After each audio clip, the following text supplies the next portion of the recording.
السلام علیکم ورحمۃ اللہ وبرکاتہ نحمد و نصلی علی رسولہ الکریم اما بعد۔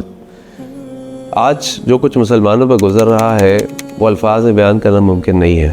پتہ نہیں وہاں غزہ اور فلسطین کے لوگ کیسے زندگی گزار رہے ہیں، کیا سوچ رہے ہیں، کیسے ان کے دن رات گزر رہے ہیں۔ ہم سے تو وہ تصویریں، وہ ویڈیوز، وہ آوازیں بھی نہیں سنی جاتی، اور اتنی سفاکی اور بربریت ہے کہ آپ انسان تو چھوڑ دیں، ہم تو کسی جانور کے بارے میں بھی، نجس ترین جانور کے بارے میں بھی گمان نہیں کر سکتے کہ ان کے ساتھ یہ کرے گا۔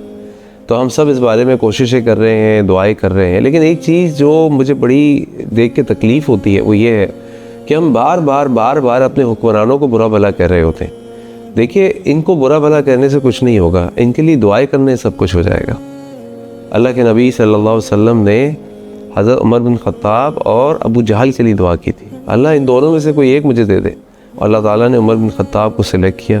اور آج آپ دیکھیے کہ وہ عمر بن خطاب جو اسلام کے بدترین دشمن تھے، اللہ کے نبی صلی اللہ علیہ وسلم سے معاذ اللہ بے انتہا نفرت کرتے تھے، اور اس کے بعد جب اللہ نے ان کو قبول کیا تو اللہ تعالیٰ نے ان کے دل میں اسلام کی کیسی محبت ڈالی کہ اللہ کے نبی صلی اللہ علیہ وسلم نے اس دن کو، جس دن عمر بن خطاب نے اسلام کو قبول کیا، فرمایا ھذا یوم الفرقان، یہ فرق کر دینے والا دن ہے، آج عمر ہمارے ساتھ ہیں۔ اللہ اکبر۔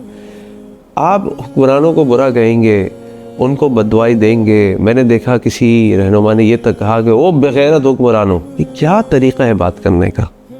آپ کے خیال میں بغیرت کہہ کے کسی کی آپ غیرت کو بلا سکتے ہیں یا اس کو اپنے سے اور دور کر سکتے ہیں؟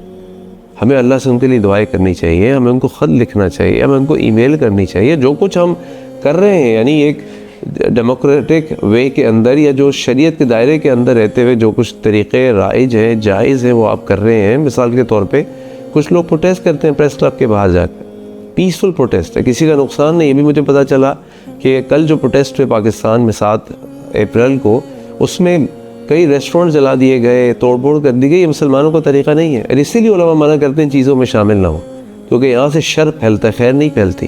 لیکن اگر آپ کر بھی رہے ہیں، جو کہ آج کی دنیا اس کو ایکسیپٹ کرتی ہے، اس کو ریکارڈ کرتی ہے، تو ٹھیک ہے، لیکن اپنے حکمرانوں کو عزت دیجیے۔ یہ سب سے بڑی بدنصیحت ہے ہماری کہ ہمارے حکمران ہم سے نفرت کریں، ہم ان سے نفرت کریں۔ میں آپ سے یہ نہیں کہہ رہا کہ بھائی ہمارے حکمران جو ہے وہ بڑے ہی مومن ہیں اور ایسے اور ایسے، ٹھیک ہے، ہر انسان ہے، اس کے اندر کمی خامی ہوتی ہے، لیکن اصل جو مسئلہ کرنے کا ہے، کام کرنے کا، وہ ہمارا انٹرنل ہے۔ یعنی ہم اللہ سے دعائیں کریں، اللہ سے ہمارا تعلق ہو۔ اللہ قرآن سے فرماتے ہیں وَأَنْتُمُ الْأَعْلَوْنَ إِن كُنتُم مُؤْمِنِينَ، تم ہی غالب رہو گے اگر تم ایمان والے ہو۔ یہ والا پارٹ کہاں ہے؟ تہجد پہ اٹھ رہے ہیں، فجر کی نمازیں پڑھ رہے ہیں، کوششیں کر رہے ہیں، تو اپنے حکمرانوں کو برا بھلا نہ کہیں، ان کے لیے دعا کریں۔ اللہ نے ان کو طاقت دی ہے اس دنیا کے اندر، وہ بہت کچھ کر سکتے ہیں، بس اللہ تعالیٰ ان کو ہمت دے، ان کو طاقت دے، ان کو ایمان دے، ان کو وسائل دے، اور خود نیک بن کر ان کو مضبوط کرے۔